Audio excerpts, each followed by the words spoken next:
46% with the Hispanics. 46%. Number one with Hispanics. There's no way out of this one.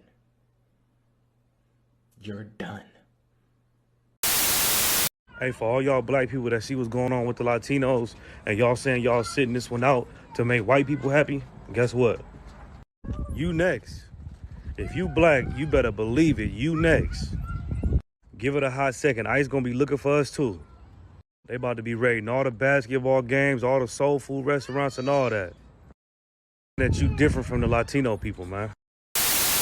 Can we be for real, man? Nobody's asking you to take a bullet for your Latino brothers and sisters. Nobody's asking you to do some superhuman, you know what I'm saying? But when you are living in a city that has their name, when everything that you created in land that was theirs, it is your responsibility to show up. You know what I'm saying? Like, we talk about the chicken and the egg. There is no chicken without the egg. And the egg is Los Angeles. Los Angeles. It is not Los Angeles. You feel what I'm saying? Since y'all want to talk about history, let's not just focus on this last election and them statistics y'all keep quoting. Let's talk about how when we were enslaved, there were those of us that fled to their country, to Mexico, and were given asylum. You feel what I'm talking about? Like, let's really be honest about this. If we're going to talk about history, we're going to talk about statistics, because they exist as well. Ultimately, bro, you ain't got to protest, you ain't got to boycott, you ain't got to donate, you ain't got to do none of that. But to get on here and to tell people to not help somebody in need is one, bad spiritual energy, and that's just going to come back to you. And two, it holds you liable for everything that is being done to that group, because you are now actively working in support of the aggressor. You are working to help people not help them. You feel what I'm saying? Like, now you deserve to be held accountable as well. And yeah, bro, now and forever, man. Viva la raza. Black people only worrying about themselves as a way of finding liberation makes sense until you realize that Martin Luther King said otherwise, Malcolm X said otherwise, Fred Hampton said otherwise, and all of them were killed by the US government. If you want to find out who the enemy of the oppressor is, look where the oppressor is pointing their guns at. They all said that racial solidarity will bring about the downfall of white supremacy, and then a country based in white supremacy, founded on white supremacy, and upholding white supremacy killed them. Assata Shakur said that racial solidarity will bring about liberation for all people, and guess what? They chased her to a Latino country. She's been in Cuba since. Historically in the US, if you become a big figure who preaches racial solidarity and class solidarity, you get killed. If that doesn't tell you the truth about dismantling white supremacy, then I don't know what to tell you. Guess who the government has never killed? Any of you niggas. Y'all are on here preaching for racial isolation, and the government has never killed anyone who does that. I wonder why that is. The name of the game is divide and conquer. You are dividing yourselves. You are isolating yourselves. That is what the government wants. Look at their track record. Look at their history, guys. Come on, like, please. I just have some questions for the foundational Black Americans. Because I was born here. My parents were born here. Okay? And I keep seeing a lot of posts about the foundational Black Americans siding with Trump and deportation. So I just want to know, like, how does one know that they are a foundational Black American? Because wouldn't that make every American that's Black here in America, that's not from the islands or from like other countries, wouldn't that make them foundational Black Americans just by being born here? Or I don't know, maybe someone said like you have to have like 3 generations born here. I don't know. I just want to know, like, how do you guys know? Because everybody can't be foundational Black Americans. There's just no way. Like, you know what I mean? I don't know. I'm just trying to get more, like, I don't know. As Black Americans, we absolutely would not be free without Haiti. Haiti was the first free nation. We cannot, like, out of anybody, we should be there for Haitians as Black Americans. Because if it wasn't for them, that created a ripple effect in terms of revolts for slaves.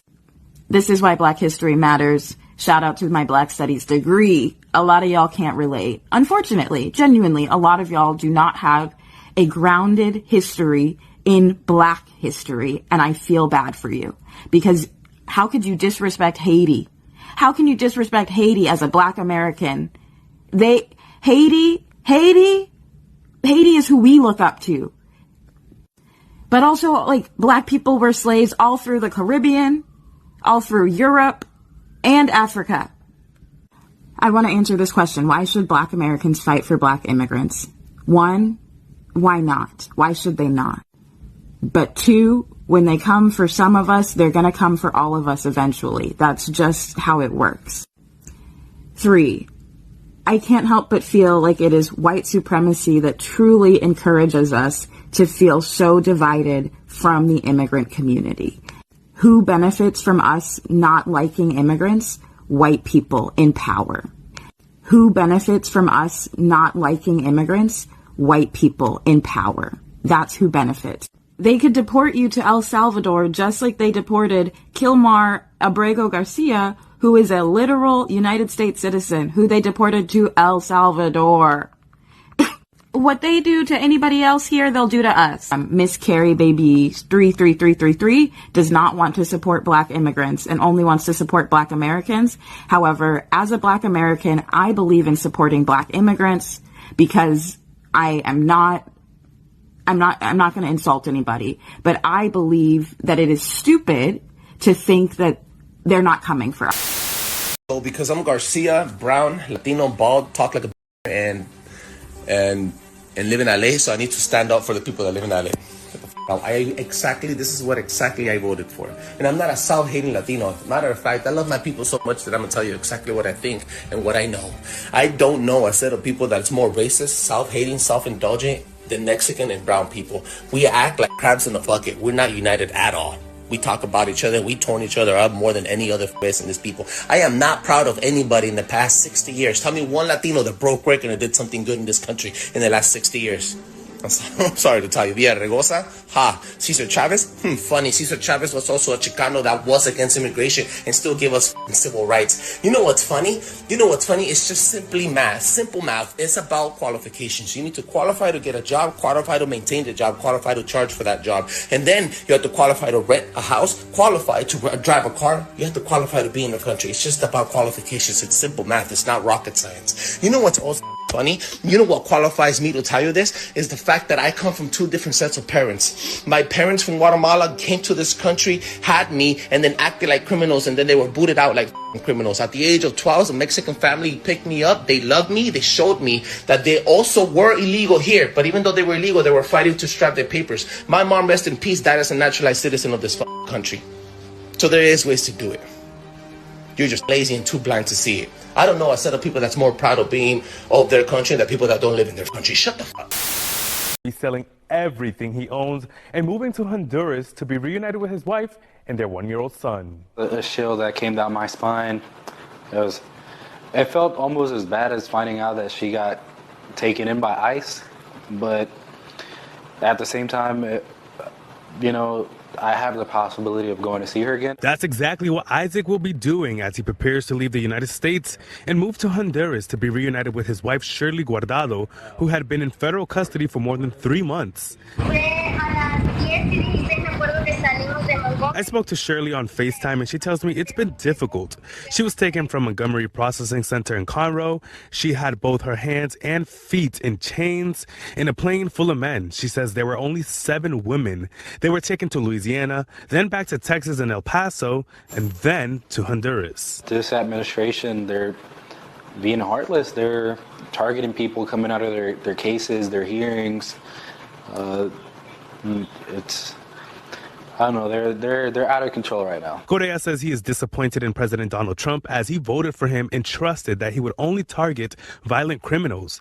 In addition, he served this country as an active duty member of the U.S. Army. It is actually exhausting. Putting my life on the line for this country was not an easy decision. And I honestly just feel betrayed.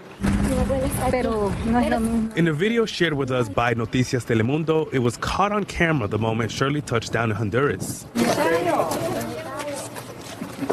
While she's free and Isaac can call her at any time, for now, video calls will suffice until they meet again. I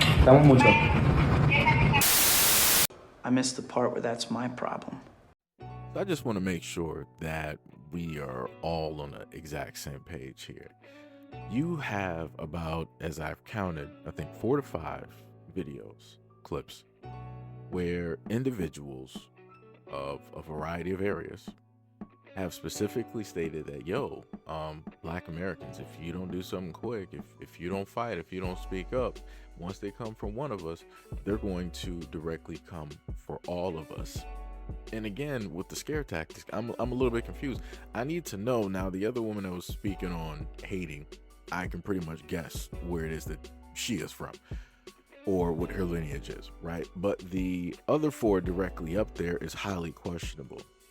And again, you're looking at the faces of these people and it's like, identifiably, you would think that, oh, these must be, Black people from somewhere around America. And then you will be completely shocked and, just bewildered, deer caught in headlights, to finally understand that a lot of times when you hear a lot of these people speaking directly on social media, they are not Black American. They may have the type of hairstyle, they may have the vernacular, they might have the look and the walk and the dress, but internally, they're not of Black American origin, chattel slavery origin. They're not dealing with any of that, nor do they have the history of it in the United States. Like the other woman stated, she was like, I got my African or, whatever history degree, unlike the most of you guys. That sounds a little bit interesting because that's some of the exact same talk that I hear Africans do all the time when they have something over Black Americans. Like, I have my college education. I got my bachelor's. That's a combination that I wanted to put out there, such as master's and bachelor's.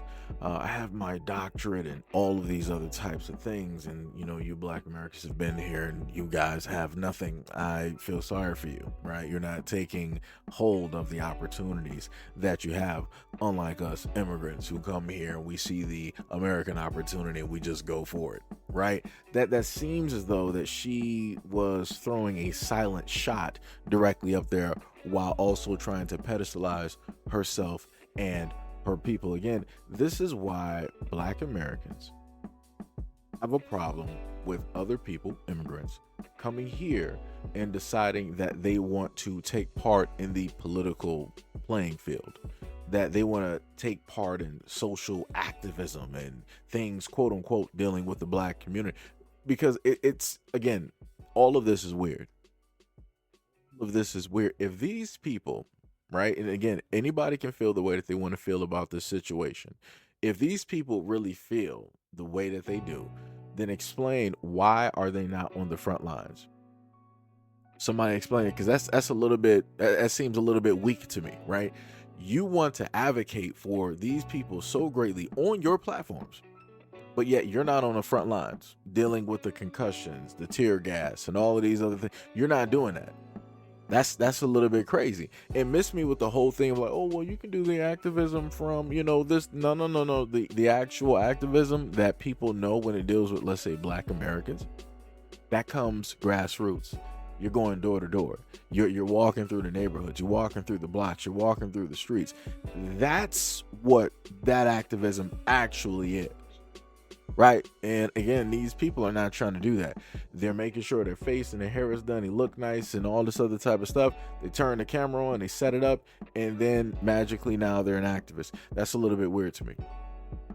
That's wholly weird to me. But yet you're trying to tell Black Americans that they should care about this, that they should fear this, that they should be worried about this, that they need to advocate for other people. But yet you're not setting the example. Right? Because you want Black Americans to do this, right? So go out there and set the example. Go out there to a lot of these protests. Get in the face of ICE and all of these other types of, individuals and really get into it, right? But you're not going to do that because you understand how stupid that would be for you and how it is that you will get treated and deemed versus the people that ICE and many others are going directly after. Like I said, people know the difference. And also I want to point out the fact that a lot of immigrants, let's say if they are Haitian, let's say if they are Caribbean, whatnot or whatever, a lot of them are getting on social media without putting what their status or what their flag actually is. And they're trying to use their face front to speak to Black Americans, to push Black Americans into a fight that involves them and theirs and their families. That's crazy work.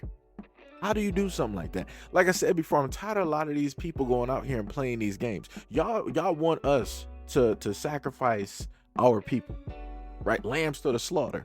But you can't even be honest about who it is that you actually are while you're trying to give this quote unquote heartfelt message, which realistically is a disingenuous type of lie that you're trying to sell to people. It's like trying to sell, a bridge somewhere for $1. You know you don't own that bridge. You know it don't belong to you. You know you have no rights. You don't even own the name that's directly up there. But yet you're trying to tell people that you're about to sell this bridge to somebody. That's some crazy work. That's pretty much what all of these people online are trying to do when it deals with Black Americans. And like I said in the video earlier, you have a lot of these big content creators, these Black content creators who are trying to sell this message directly to Black Americans, trying to tell them that, oh, you need to sit up there and care. You need to be worried because they're going after Black Americans too. Every single time that y'all open your mouths, y'all specifically want to say that this is a Black American, we end up finding out with a little bit of research, aka Google, that these people are immigrants, that they got immigrant lineage. So again, no, it has zero to do with Black Americans. All of the people who are, I guess, identifiably melanated, right? You got some high melanation. I'm not going to sit up and call you Black because we've been through this way too many times. Black Americans have wanted to sit up there and say, oh, Caribbeans, you guys are Black. Jamaican, you guys are Black. Africans, you guys are Black. And everybody says, no, we're not Black. We're not like you. So like I said, all of these melanated entities directly out there, if y'all really feel the way that you do, go out there on the front lines for your people. Right, you got your paperwork correct. You can't get deported, huh? Go out there and fight for your people. Go out there on those front lines. Like I said, it's funny how a lot of these melanated individuals are trying to get Black Americans into the fight, but yet you're immigrants yourselves. Second, third, whatever generations, you got your paperwork, right? You got your security, but yet you don't want to jeopardize that to go fight for those same people that you want Black Americans who are already established. You already know that we can't get deported. The most that they could try to do is, oh, we're going to throw you in jail. That's it. And that's the reason that y'all want us out there. Y'all want us out there for fodder. Y'all want us out there to then go back after everything is said and done. Once the smoke clears, y'all want to be like, yeah, we sat up there and did that and we were really out. No, you weren't out there. No, you weren't. No, you weren't. Because you know better. You know better. You're not going to go out there. Like I said, a lot of these melanated folks, they're not going to bite the hand that feeds them. Because people got to understand the types of games that they're playing. This is why I said that this is such a disingenuous lie, right? That they want to sell to Black Americans directly out there. They know that Black Americans bring the light. We bring the movement and everything else. We are the wave. And they know in order to get things done, they need us to be there. This is why you see all of these people all over social media really trying to gear towards and talk about Black Americans. They're not aiming none of this stuff at the Arabs. They're not naming none of this stuff at the Asians or, people from the Philippines. They're not telling Jewish people to go out there and stump for them. They're not even telling white people to go out there and stump for them. They're not even telling their own people to go out there and stump. Everybody in unison is like, Black Americans, get out there and start tap dancing. Word? You think that we're some type of circus animal to just go out there and do tricks when you say so? Well, I guess you learned. Shout out to Siegfried and Roy. I guess you learned. Because like I said before, if you ain't about to be out there trying to dictate and tell white people what to do, don't bring that same type of nonsense over here to Black Americans. Don't do that. do not do that. Like I said, this further proves how established and embedded in the United States, how Black Americans are woven into the fabric of the United States we are, as to why it is that all these other groups want us to be out there on the forefront versus them going out there and doing the dirty work, the heavy lifting, the walking and the talking and the action. This basically shows you the difference without them actually vocally coming out and realistically saying it. But like I said, people want to play games.